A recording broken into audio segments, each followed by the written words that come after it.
infidelidade com Deus, porque a igreja ela é reconhecida como noiva de Cristo, e toda vez que a igreja ela se distancia do Senhor, ela comete uma infidelidade com Deus, ela comete uma espécie de adultério contra Deus, porque idolatria aqui fala de infidelidade.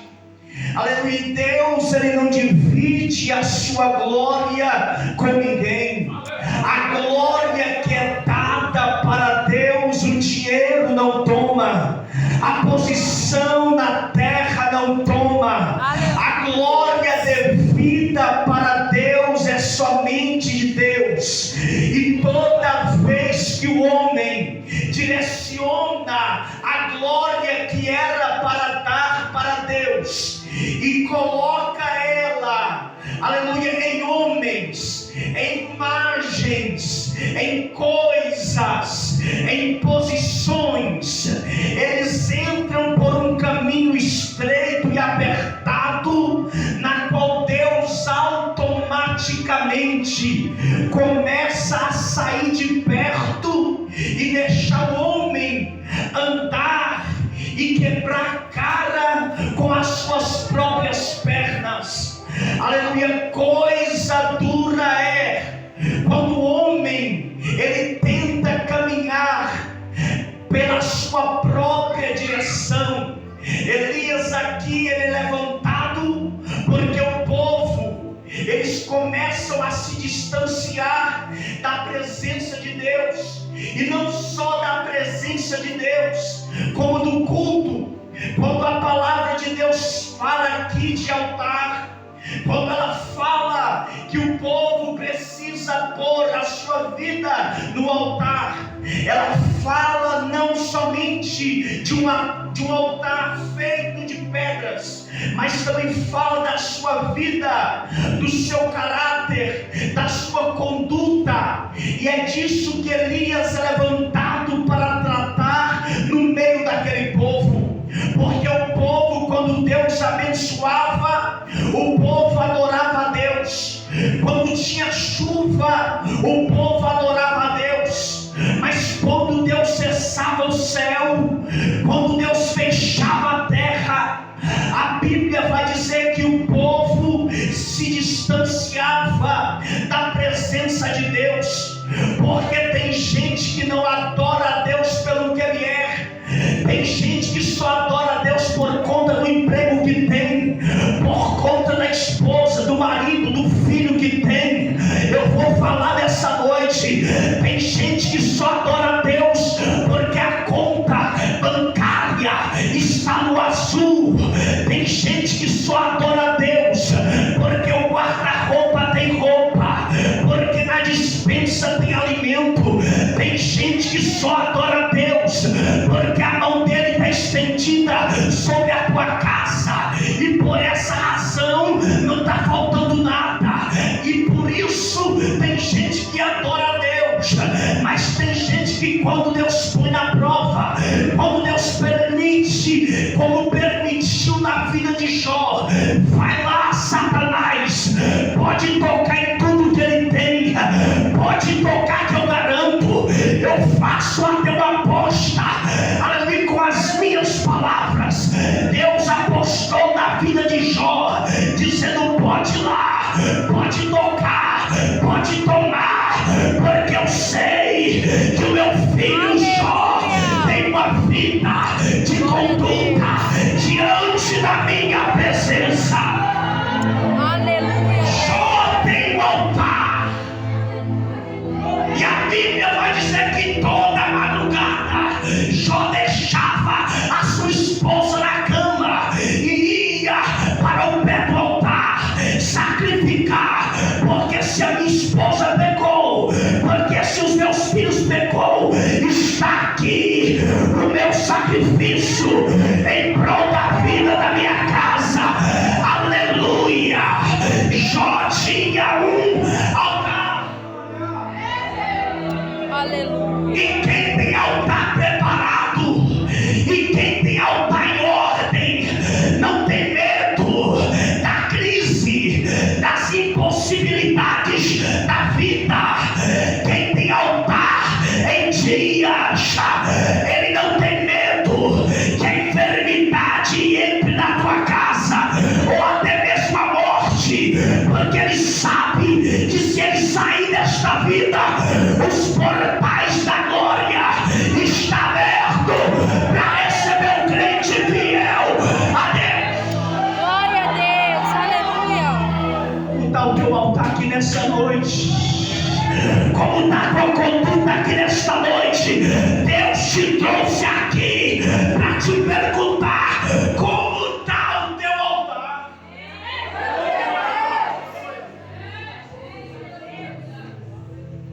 Baal, o Deus dos cananeus, o Deus que Acabe e Jezabel escolheu para servir. Deus levanta Elias e fala: Elias, eu vou mostrar para Baal que só você é maior do que ele. Aleluia! Deus está levantando Elias para provar para o povo de Samaria, para provar para Acabe, para provar para Jezabel e para provar para os deuses estranhos que só Elias tem mais poder do que Acabe. Deus não precisou de uma legião de anjos para mandar ali para provar que os anjos eram maiores e mais poderosos do que Baal. Apenas um homem seria mais poderoso do que Baal. Ele confrontaria todo o sistema. Aleluia, toda a adoração voltada para Baal. Ele confrontaria porque ele confiava que Deus é na vida de Elias. Aleluia, Deus. Tu é maior que Baal. Tu é maior que Baal. Bate no peito e diz: eu sou maior que Baal. Eu tenho mais poder do que Baal. Porque quem está dentro de mim não é feito de barro, não é feito de madeira, não é feito de bronze, não é feito de barro, não é feito de ouro. Quem está dentro de mim é o Todo-Poderoso na batalha. Eu sinto o peso da glória dele aqui nesta casa. Meu corpo está ficando arrepiado aqui.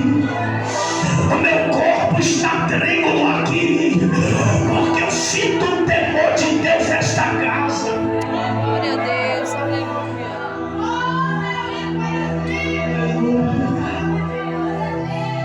Aleluia.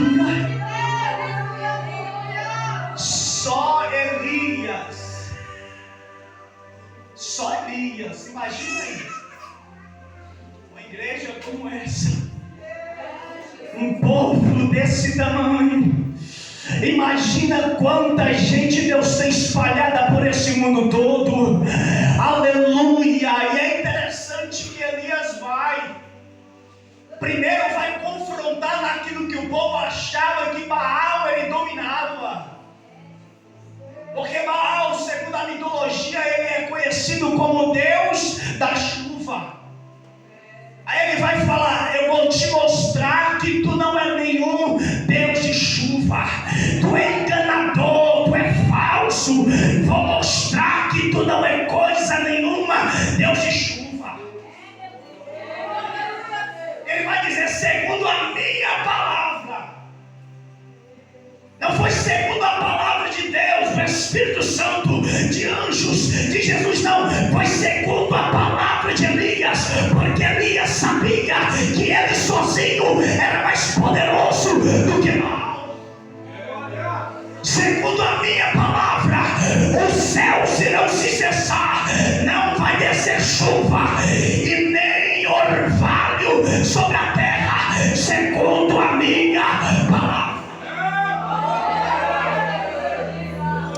A chuva que desce do céu, que enche os rios, que enche as barragens, que enche os poços, que contribui para os lençóis freáticos. É interessante que ele vai dizer: essa fonte não vai mais jorrar água, porque segundo a minha palavra não vai descer água. Glória a Deus. E orvalho também não. Sabe o que é orvalho? Orvalho é aquele negócio que todo dia quando tu chega de manhãzinha no carro, está todo molhado para a brisa. Aleluia, mesmo sem ter chuva, aquilo ali era, aleluia, suficiente para manter uma vegetação verde. Ele disse: eu vou provar que tu não é Deus que traz chuva, coisa nenhuma.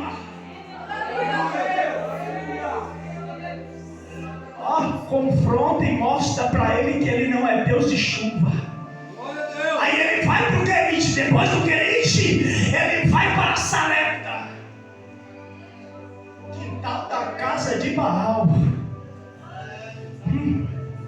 Aí chega lá, tem uma mulherzinha lá catando cavaco, aleluia, para fazer um pãozinho para ela, para o teu filho, e depois esperar a morte, porque o Deus que ela servia não dava sustentabilidade para dentro daquela casa. A crise entrava e o povo almejava morrer, aleluia. Mas Elias chegou na casa e disse: eu vou provar para você que Baal não é o Deus da fertilidade. Faz um pão para mim. Faz um pão para mim, depois tu come com teu filho. Aí ela faz o pão. Ele profetiza ali que não faltará farinha na panela e nem azeite sobre os vasos. Aleluia, até o dia que a chuva descer. Tu não entendeu. Eu vou explicar. Aleluia, ele está dizendo para aquela mulher: vou provar para Baal que muita gente pode morrer, mas na casa que o meu Deus entra, ele cuida, ele cela, ele vela, ele dá o mantimento, ele dá o suprimento. Na casa que Jesus entra, não falta o pão, pode até faltar, mas ele manda o corvo para trazer o pão e a carne para tua casa. Quem pega, quem pega, quem pega, pega e vai, não vai faltar farinha na panela e nem azeite na botija, porque Deus entrou na tua.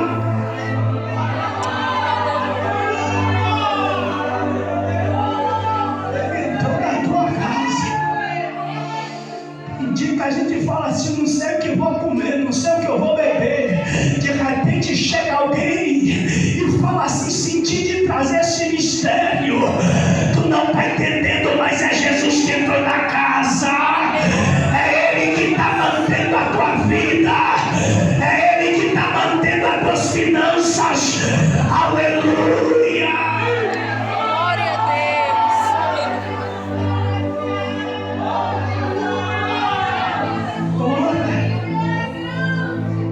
Ora Ele. Aleluia, Deus. Aí agora a crise chegou de uma forma tão terrível que o rei Acabe, que só ficava sentado na sua cadeira no trono, aleluia, ele vai ter que levantar e caçar poço para dar água para os seus animais, senão eles morreriam de sede. Chama Obadias, era um servo que temia a Deus. Vamos caçar um poço, senão o negócio aqui, né? Aí a Bíblia vai dizer que Obadias vai para um lado e Acabe vai para o outro, procurando poços de água, porque o negócio, a crise tinha chegado de uma forma tão terrível. E no caminho que Obadias estava, a Bíblia vai dizer que Elias topa com Obadias. Obadias é aquele homem que, quando Jezabel tentou matar Salomão matou os profetas de Deus, Obadias escondeu de 50 em 50 em cavernas. 100 profetas foram escondidos por Obadias, segundo a vontade e permissão de Deus. Era um servo temente a Deus. Elias topa com Obadias e fala: eu quero ter um encontro com Acabe. Vai lá e fala para Acabe que eu quero se encontrar com ele. Ele teme, mas ele vai. Quando vai, a Bíblia vai dizer que ele vai confrontar os profetas de Baal, na casa de Baal, porque segundo a mitologia, o Monte Carmelo era a casa de Baal, a moradia de Baal. E a Bíblia vai dizer que ali tinha um altar. 450 profetas que profetizavam, que dançavam, que pulavam. É interessante porque esses profetas, o altar dele vai ser diferente do altar de Elias. Presta atenção aqui nessa hora. E aqui eu entro onde Deus quer falar contigo de uma forma profunda. Há 2 tipos de altares.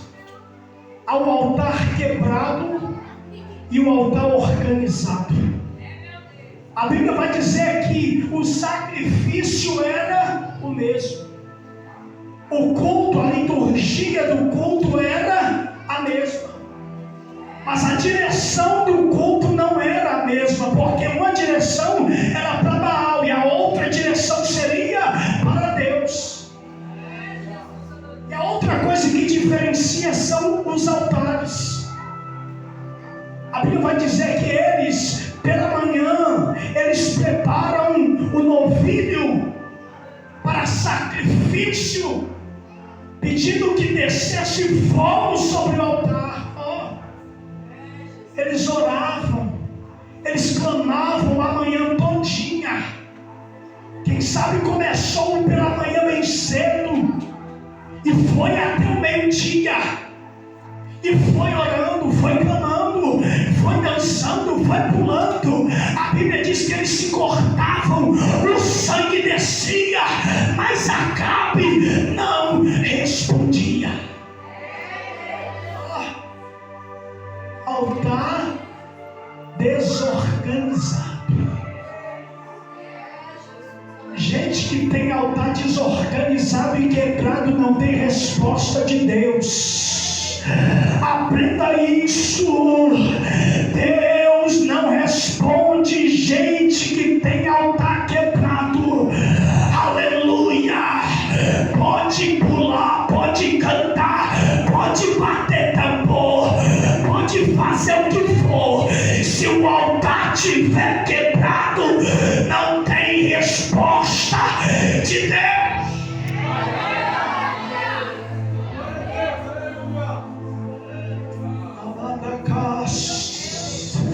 Aleluia, tem gente que até prega, até canta, até ora, mas o altar está rachado. Aleluia, tem gente que até profetiza, até entrega mistério, mas o altar está rachado. Porque eram 450. O quê? O quê? E profeta faz o quê? Então gente que tem altar rachado pode até profetizar, mas Deus não opera.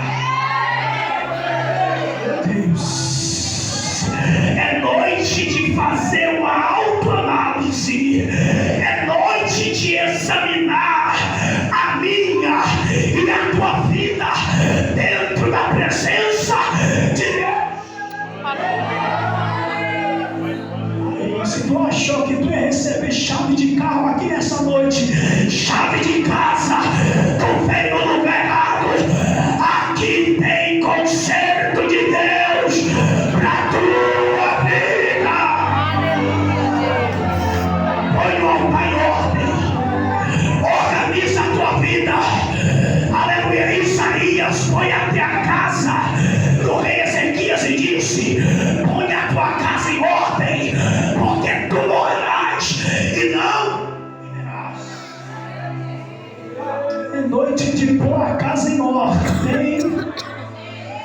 É noite de largar o adultério. É noite de largar a fornicação. É noite de largar a idolatria. É noite de largar